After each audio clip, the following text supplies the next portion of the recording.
میپرسن که چرا ازدواج این روزا کم شده. تا جایی که من یادمه قبلنا مثلا به یه دختر نگاه میکردی یه چشمکی اشاره ای یه کاغذی نشون میدادن، خب یه ارتباطی به وجود میومد، یه شماره میگرفت، یه تماسی، این میشد چی؟ ازدواج.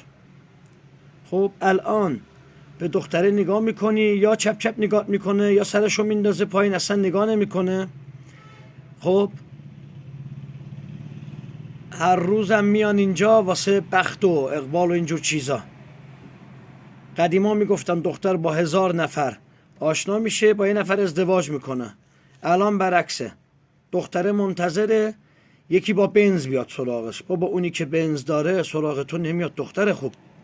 چرا فکر میکنین که همه تو زرنگی و بقیه زرنگ نیستن؟ دلیلش اینه. خب وقتی هم 30 سالشون میشه 40 سالشون میشه شروع میکنن دنبال ما گشتن و دعاگر و فالبین و اینا که دعایی بکنی وقتش وا بشه. وقتی تو 20 سالگی وا بود جلوشو گرفتی دیگه، چپ چپ نگاه کردی، دم در آوردی، این شد داستان ازدواج. به خاطر همین ازدواج کم شده. قبلا دختره نگاه میکردی یه تیکه میپراندی میخندید، جوری کاری میکرد که شماره رو بگیره. الان نه دیگه، این اتفاق نمیفته به ندرت.